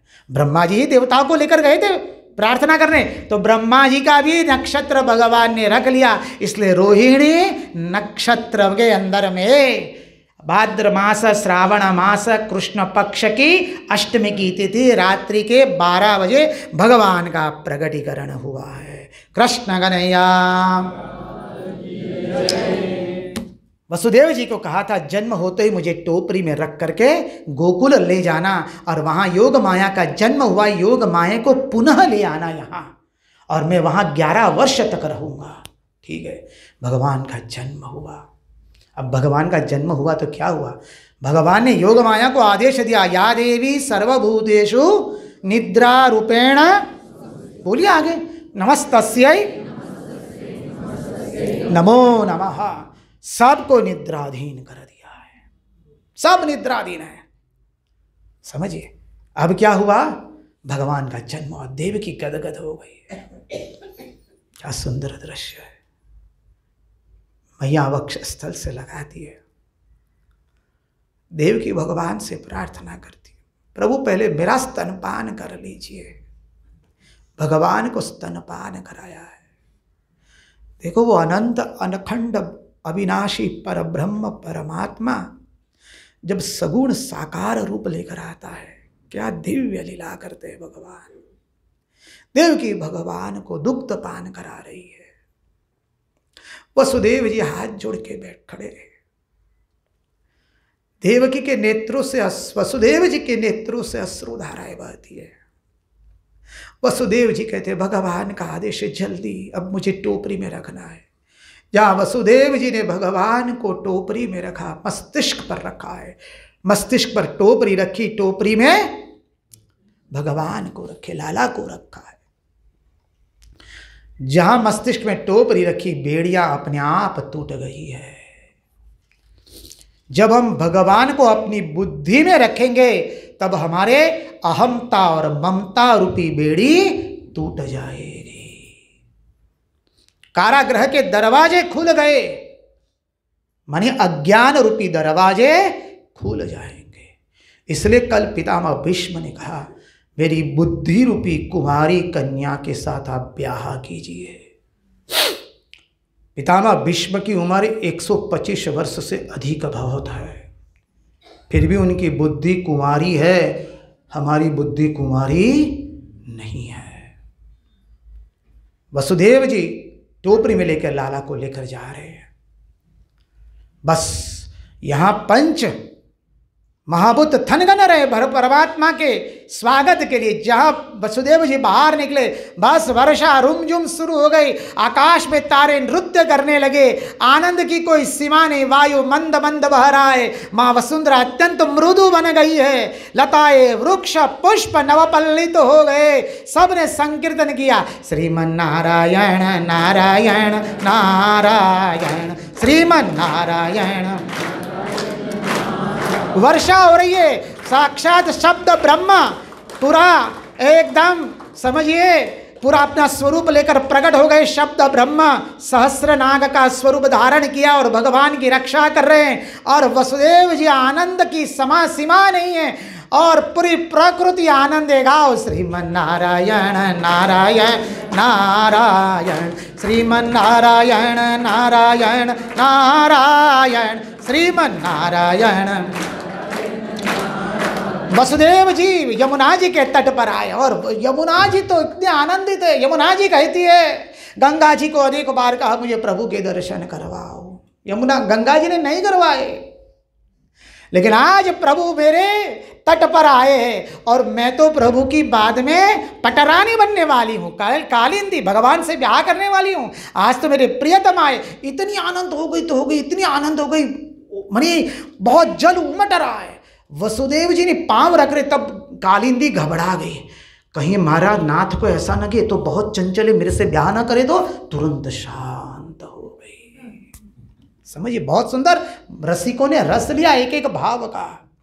अब यमुना जी, अब प्रभु जी तो, प्रभु ने क्या किया, प्रभु तो नटवर है, एक भी पांव बाहर निकाला नहीं। और यह श्याम सुंदर यमुने महारानी की इच्छा है मैं प्रभु के चरणों का पहले प्रक्षालन करूं। यमुना जी गले तक आ गई, अब प्रभु से रहा नहीं गया। प्रभु ने अपना श्री चरण बाहर निकाला, यमुना जी ने कमल अर्पण करके भगवान की स्तुति की है। बोलो श्याम सुंदर यमुने महारानी की, कृष्ण कन्हैया लाल की। वसुदेव जी के लिए तुरंत यमुना जी ने मार्ग कर दिया। यशोदेव जी सीधे पहुंचे गोकुल के अंदर में। देखिए बहुत सुंदर अर्थ है। मथुरा किसे कहते हैं, गोकुल किसे कहते हैं? शरीर मथुरा है। मथुरा शब्द को उल्टा दे हम तो क्या निकला? राथुम।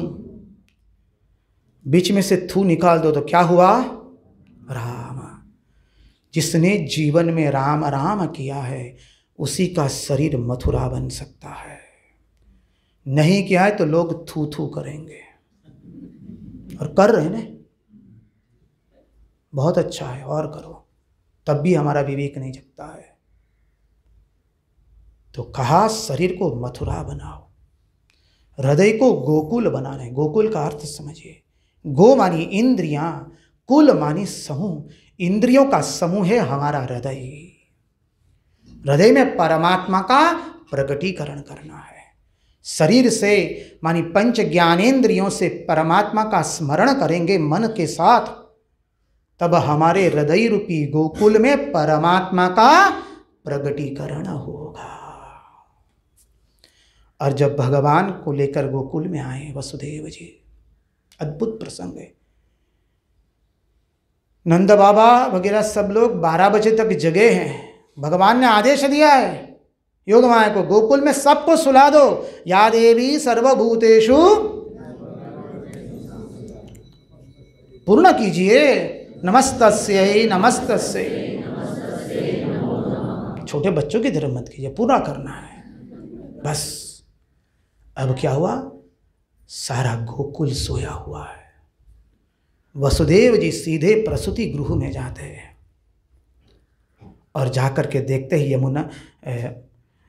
यमुना महारानी को पार करके जब प्रसूति गृह में गए तो यशोदा जी सोई हुई है, उनको भान नहीं है, अचेतन है। बगल में सुंदर योग माया खड़ी है, लेटी हुई है। अब भगवान को टोपरी से नीचे उतारते हैं, वसुदेव जी रखते हैं लाला को, योग माया का स्वीकार करते हैं। वसुदेव जी रो देते हैं, मेरे कैसे ऐसे भाग्य है, मेरे बालक का जन्म होते ही मुझे उसको दूसरे के वहां रखना पड़ रहा है। रुदन किया है। वसुदेव जी को भान हुआ, नहीं मेरे बच्चे की सुरक्षा के लिए आवश्यक है, इसलिए मैं यही करूंगा। लेकर टोपरी में योग माया को लिया, जाते हैं, पुनः लौट आते हैं, रहा नहीं जाता है। लाला को चुंबन किया है, वक्षस्थल से लगाया, मेरा बालक है। पुनः पुनः देखते हैं, हृदय में आनंद उमड़ भरा है और दुख की भावना भी है। शरीर रोमांचित हो चुका है।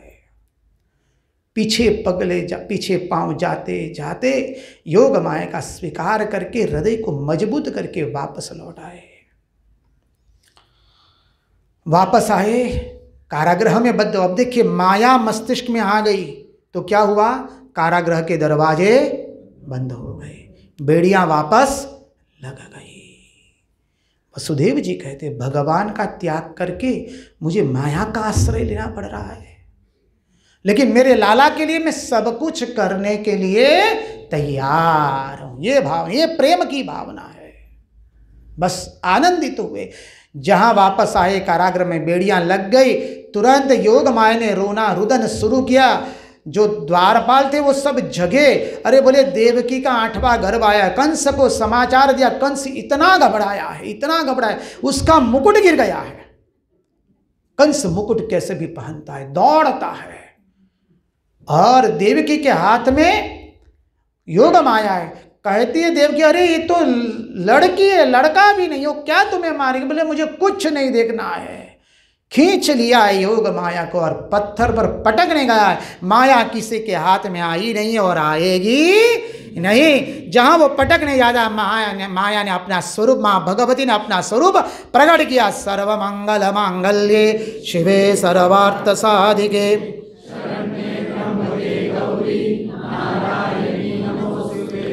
और माँ ने कहा, अरे मूर्ख, तुम्हारा काल तो कब का प्रकट हो चुका है। माया अदृश्य हो गई। देखिए, माया का दर्शन किया कंस ने, इसलिए कंस की बुद्धि सुधरी। वो जाता है वसुदेव देवकी के पास और कहता है, मुझे क्या मालूम, देवता लोग भी झूठ बोलते होंगे। बोले, देखिए आपके 6-6, 7-7 संतानें मर गई, लेकिन देखिए उसमें मेरा कोई कसूर नहीं, उनके कर्म ही ऐसे थे। इसको कहते हैं असुर वेदांत। वेदांत 2 प्रकार के, दैव वेदांत और असुर वेदांत। अपनी भूलों को प्रतिपादित करने के लिए जिस वेदांत का आश्रय लिया जाए उसको कहते हैं असुर वेदांत। गलती स्वीकार करेंगे नहीं, मार मचोट करके नहीं, हम ही सत्य है, उसको कहते हैं असुर वेदांत। वसुदेव देवकी को देखे बोले, कोई बात नहीं, जो हुआ वो भूल जाओ। भगवान जैसे वैसे के वहां जन्म धारण करते नहीं है। कभी चिंतन करेंगे वसुदेव देवकी का चरित्र कितना अद्भुत है।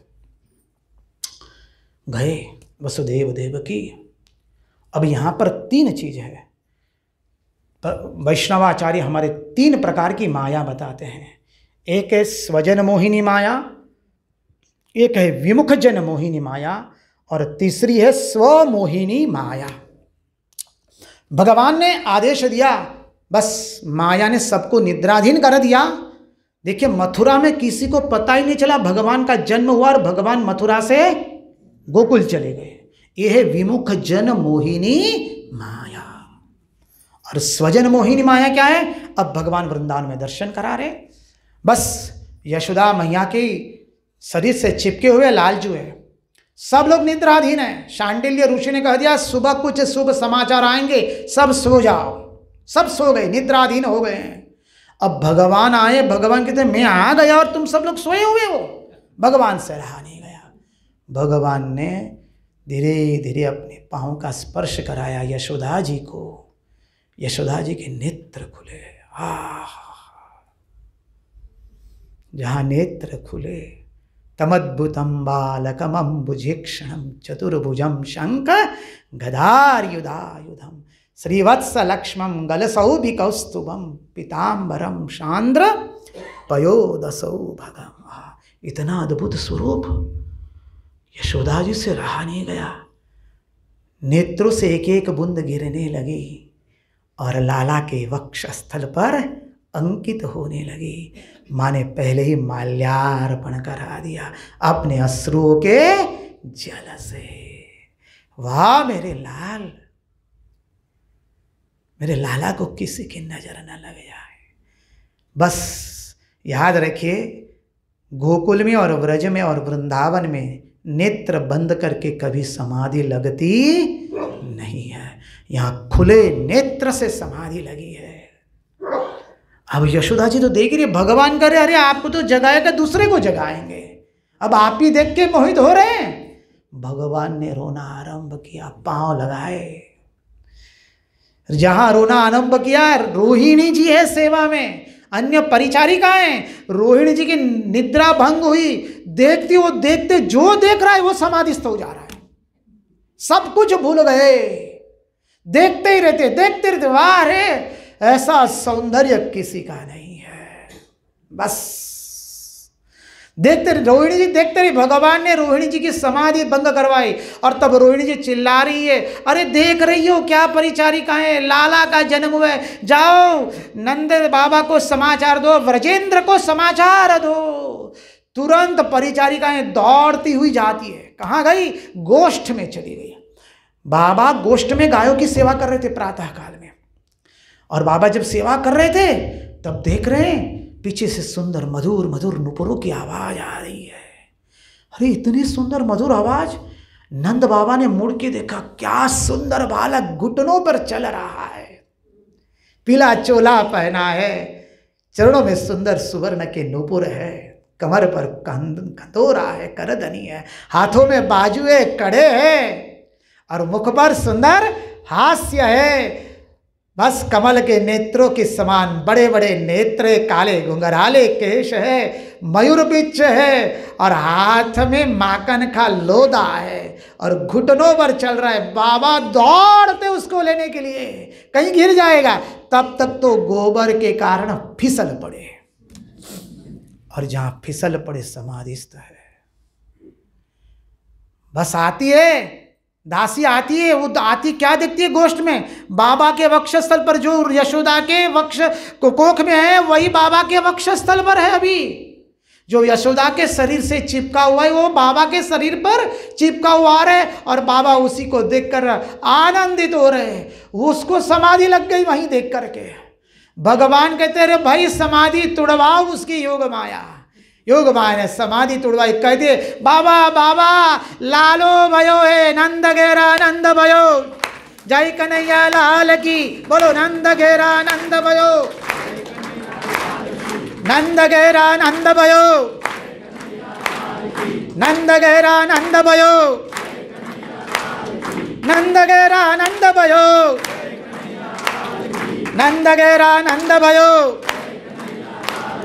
जय कन्हैया लाल की, हाथी घोड़ा पाल की, जय कन्हैया लाल की। ताली की सेवा करते हुए जय कन्हैया लाल की, जय कन्हैया लाल की। हाथी दीनी घोड़ा दीनी आर दीनी पाल की, नंद घेरा नंद भयो। आनंद आनंद हो गया।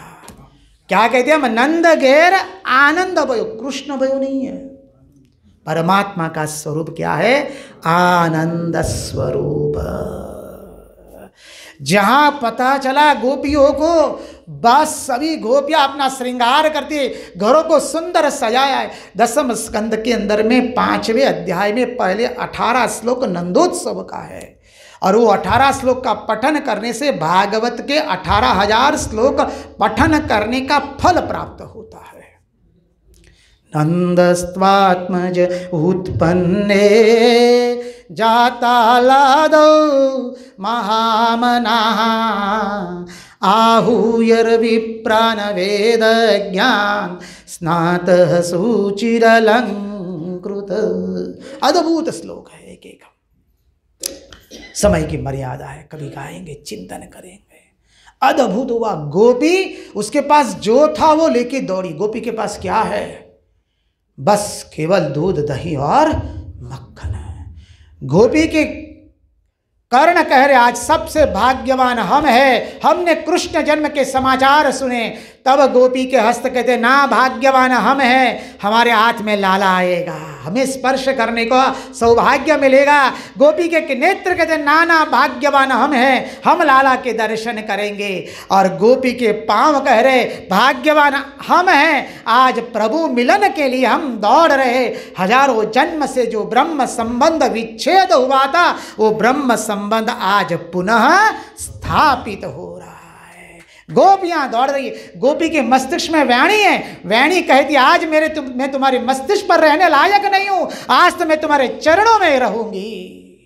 तुम जाओ कृष्ण दर्शन के लिए। सब चारों ओर आनंद है। गोपी के हाथों में बोले जल है, माने घड़ा है, घड़े में जल है और हल्दी का जल है, केसर का जल है, कुमकुम का जल है। जो आता है उसको उछालती और कहती है नंद घेरा नंद भयो, नंद घेरा नंद भयो, नंद घेरा नंद भयो। गोपियां दौड़े दौड़े सीधी मां यशोदा जी के प्रसूति गृह में आ गई। जहां आई बस खड़ी हो गई, समाधिस्थ हो गई है। कुछ दिखाई नहीं दे रहा है, कुछ नहीं दिखाई दे रहा है। यशोदा जी के गोदी में बाल मुकुंद है और जहां बाल मुकुंद का दर्शन किया सर्वस्व भूल गई।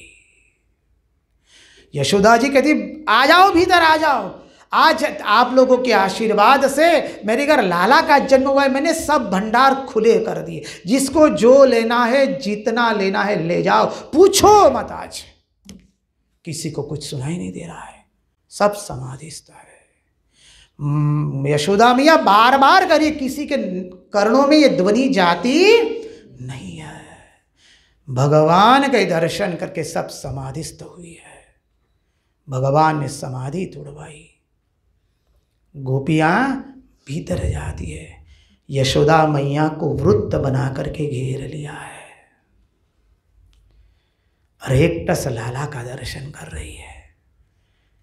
यशोदा जी कहते क्या चाहिए तुमको, जो चाहिए वो ले जाओ, जितना चाहिए पूछो मत आज। देखिए जब बहुत आनंद होता है तो बदी मुट्ठी क्या हो जाती है, खुल जाती है बदी मुट्ठी, ठीक है कि नहीं। तो आज मुट्ठी खुल गई। जब देखिए आप बहुत आनंद में होते सब लुटा देते हैं ना, बस आज मैया लुटा रही है, क्योंकि साक्षात परब्रह्म परमात्मा का प्रकटीकरण हुआ है। गोपियां कहती है माँ देना है तो एक ही चीज दो, आप देंगी? अरे बावरी बन गई हो क्या, पूछो तुम क्या चाहिए। मैया जो तुम्हारी गोद में है ना वो हमको हमारी गोद में चाहिए, बस। मैया ने लाल को उठाया है, जहां गोपियों का स्पर्श हुआ देवताओं ने दुंदुभी नादे बजा दी, पुष्प वृष्टि हुई। कृष्ण कन्हैया लाल की, नंद घेरा नंद भयो, नंद घेरा नंद भयो। गोपियों के अब तो क्या हुआ, हजारों जन्म से जो ब्रह्म संबंध विच्छेद हुआ था वो ब्रह्म संबंध पुनः स्थापित हुआ और गोपी के नेत्रों से अश्रुधाराएं प्रकट होने लगी। भगवान का प्रथम स्नान गोपियों के अश्रुओं से हुआ है। गाइए, यमुना जड़मा केसर घोड़ी, स्नान कराऊं श्यामड़ा। आधा आधा गाइए, यमुना जड़मा केसर घोड़ी, गाओ। यमुना जड़मा केसर घोड़ी, स्नान कराऊं श्यामड़ा, स्नान कराऊं श्यामड़ा। हल्के हाथे अंगो छोड़ी, हल्के हाथे लाड़ लड़ाऊं श्यामड़ा, लाड़ लड़ाऊं श्यामड़ा। अद्भुत है, सब गोपियों ने घेर लिया है, भगवान को स्नान करा रहे। गाओ आप सब लोग जानते मेरे साथ। करारविंदे न पदारविंदम, मुखारविंदे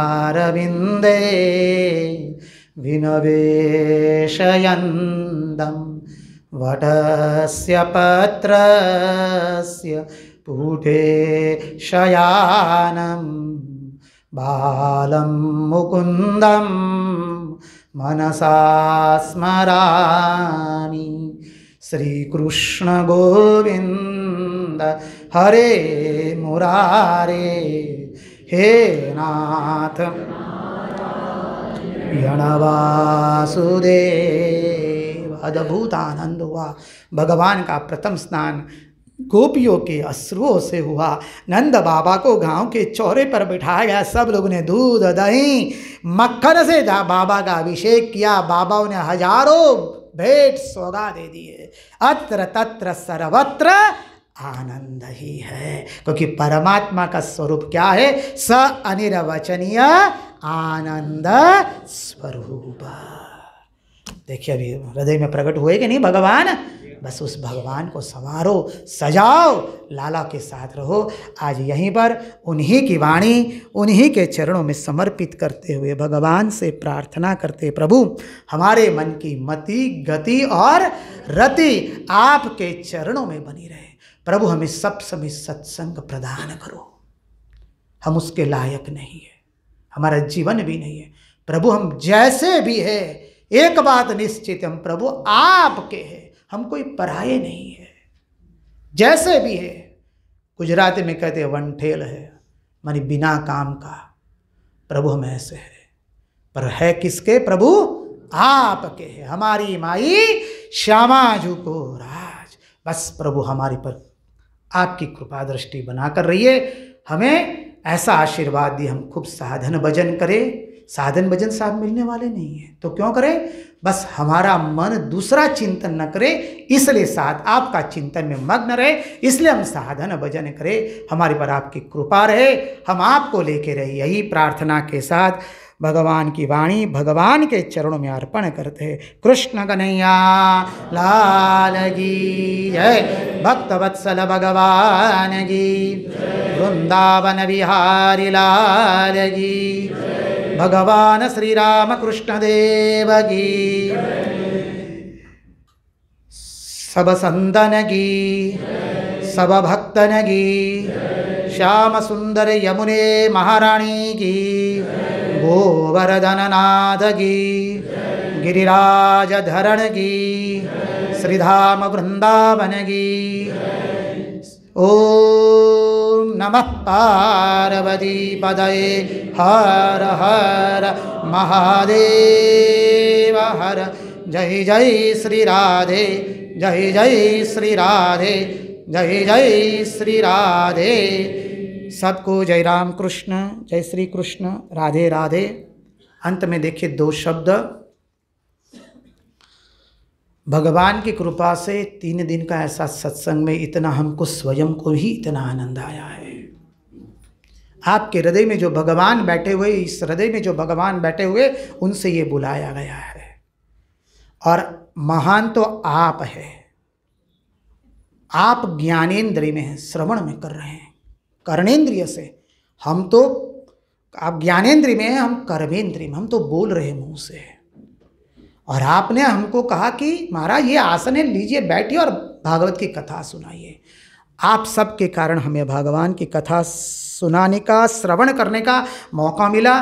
विशेषतः तो पूज्यपाद श्रीकांतानंद जी महाराज ने हमको आमंत्रित किया, उनके चरणों में हम पुनः पुनः श्रद्धापूर्वक प्रणाम निवेदित करते हैं। उन्हीं के कारण आज भागवत का चिंतन हो पाया है, आप सबके कारण भगवान का चिंतन कर पाया है। सबके चरणों में हम पुनः पुनः प्रणाम निवेदित करते हैं। बस भगवान से प्रार्थना करते हैं हम सब लोग काय मनोवाक्य से पवित्र रहे, खूब भगवान का नामस्मरण करके, सत्संग करके अपने अंतर जीवन का निर्माण करें। सबको जय राम कृष्ण। ओम वसुदेव सुतं देवं कंसचाणूरमर्दनं देवकी परमानन्दं कृष्णं वन्दे जगद्गुरुं, कृष्णं वन्दे जगद्गुरुं।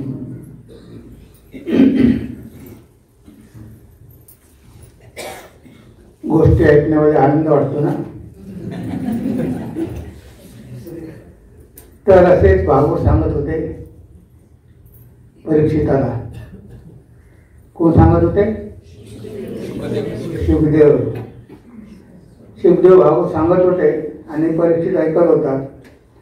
7 दिवस भागवत ऐकून परीक्षित मुक्त झाला, आपल्या सगळ्यांना माहिती आहे। म्हणजे आपण सगळे परीक्षितच आहात। अशा वेळेस तिथे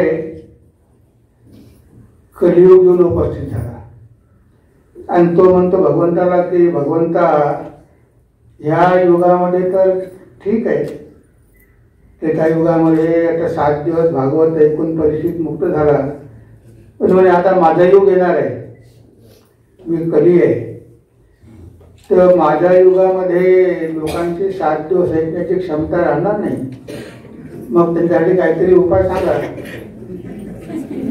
काय पाहिजे तुला? त्यामुळे 3 दिवसामध्ये ऐकूनच ते लोक मुक्त होऊन असा वर त्यावेळेस कलियुगामध्ये 7 दिवस ऐकण्याची गरज पडणार नाही, 3 दिवसामध्ये ऐकूनच ते म्हणे मुक्त होऊन जातील। आणि त्याचा परिणाम आपण बघतात आहात। 3 दिवसामध्ये तुम्ही सगळे मुक्त होऊन गेलेले आहेत भागवत कथा ऐकून। तर ह्या कथा तव कथामृतम श्रवणमंगलम, तर या भगवंताच्या कथा ऐकल्यामुळे जीवाचा किती उद्धार होतो। ते 3 दिवसपर्यंत सगळं काही विसरून, जरी सगळे काही परीक्षित नाही. परीक्षिताच्या घरी सगळे मंत्री होते, नौकर चाकर होते, त्याला काही कुटुंब तेवढं बघावं लागत नव्हतं. पण तुम्ही कुटुंब सांभाळून आणि कमीत कमी 3 दिवस तरी इथे येऊन सगळ्या गोष्टींना विसरून 3 दिवस इथे तुम्ही या कार्यक्रमाचा श्रवणानंद घेतला, ही पण एक महत्भाग्याची गोष्ट आहे. कारण भगवंताच्या कथा ऐकणं सुद्धा सगळ्यांच्या नशिबात नसतं. ठाकूर म्हणायचे, भागवत भक्त भगवा भगवान हे तीनही एकच आहेत. हे ठाकूरांची अनुभूती होती. तर इथे भगवंताविषयी ऐकणं, त्यांच्या कथामध्ये लीन होऊन जाणं, तल्लीन होऊन जाणं आणि खरं म्हणजे भगवंताविषयी आपल्या हृदयामध्ये प्रेम निर्माण होणं हे सगळ्यात महत्त्वाचं आहे. तर ह्या सगळ्या गोष्टी आपण ऐकलेल्या आहेत. श्री रामकृष्ण नरेंद्रला म्हणायचे, अरे तो गोपीला मानत असो की नसो, पण गोपींचे कृष्णाविषयी जे भक्ती होती, जे आकर्षण होतं, जे प्रेम होतं, तेवढं प्रेम जरी तू घेतलं तरी तुला बाकी काहीही मांडण्याची गरज नाही. तर या सगळ्या गोष्टींच्या माध्यमातून आपल्या मनामध्ये भगवंताविषयी कसं प्रेम निर्माण होईल यासाठी प्रयत्न केले जातात. आणि भगवंताला काय सगळंच काही शक्य आहे. आपण ज्याला चमत्कार म्हणतो त्या भगवंताच्या लीला असतात. त्या लीला सहज करू शकतात, कारण प्रकृती त्यांच्या हाती असते. ते काही एखादे जादूगर नसतात, तर ते मायाधीश असतात. तर त्यांना कर्तुम अकर्तुम सगळं काही शक्य होतं. जे शक्य नाही ते त्यांना शक्य होतं, म्हणूनच तर आपण त्यांना भगवान म्हणतो. तर अशा प्रकारे आपण 3 दिवस भगवंताच्या लीला ऐकल्या, आपलं जीवन धन्य केलं. आणि मठामध्ये मधून असे कार्यक्रम आपण ठेवणारच आहोत. श्रावण मासामध्ये पण राहणारे, दर महिन्याला आपलं ध्यान शिबिर व्हायचं. ते कोरोनापासून आपण बंद केलं होतं साधना शिबिर, तर ते पण आता पुढल्या महिन्यापासून आपण सुरू करणार आहोत. की घेऊन तुम्ही थोडं जपध्यान करू शकाल. पंढरपूरला पण आपलं एक प्रायव्हेट केंद्र होत आहे, त्याचं काम सुरू आहे. आणि उद्या महाराजांना पंढरपूरला घेऊन जायचं आहे विठ्ठलाच्या दर्शनाला, आणि परवा आम्ही परत येऊ. तर तिथे पण ही आम्ही व्यवस्था करत आहोत की जेणेकरून कमीत कमी 50 भक्तांचा तरी 5 दिवसाचा जपयज्ञ आपण तिथे करू शकू. तर अजून कार्य सुरू आहे, पण मला वाटते 3-4 महिन्यामध्ये सगळं संपून जाईल. आणि मग वर्षातून दोन वेळा आपण पंढरपूरला जपयज्ञ करू. तिथे तुम्हाला 5 दिवस राहायची सोय होईल. आणि तुम्ही अशा एका पवित्र ठिकाणी, ज्या ठिकाणाहून कितीतरी संत निर्माण झाले आणि ज्यांना विठ्ठलाचा साक्षात्कार झाला, अशा ठिकाणी साधन भजन करण्याची संधी सगळ्यांनाच लवकरात लवकर मिळेल.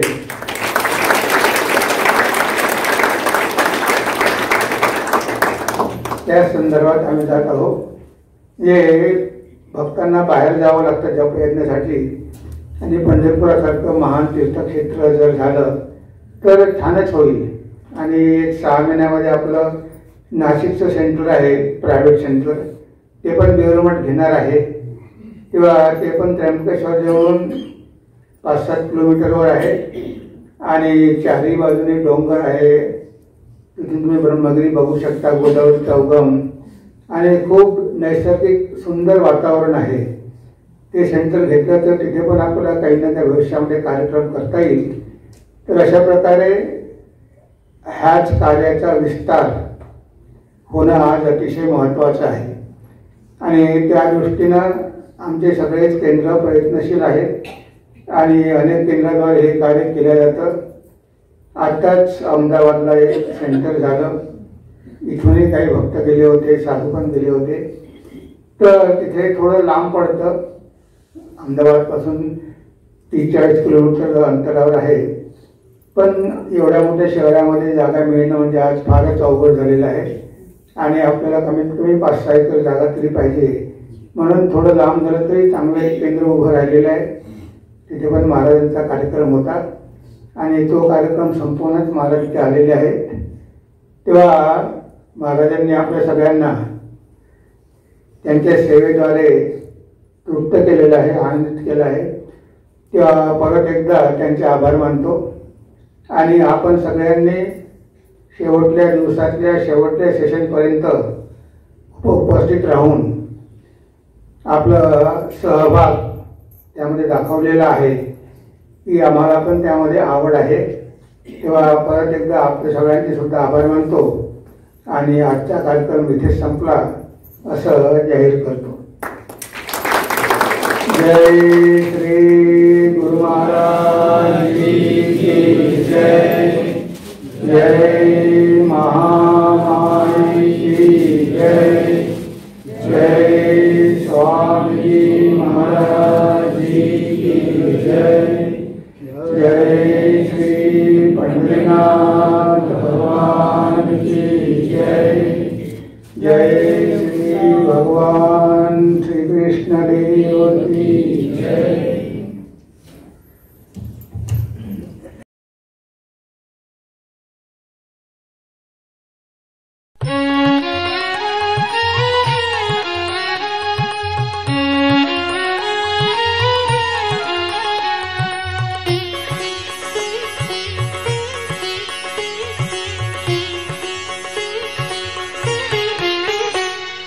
रामकृष्ण शरणं रामकृष्ण शरणं रामकृष्ण शरणं शरण्ये.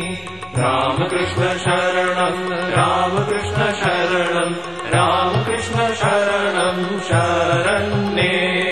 कृपा हि केवलं कृपा हि केवलं कृपा हि केवलं शरण्ये. प्रभु कृपा हि केवलं कृपा हि केवलं कृपा हि केवलं शरण्ये.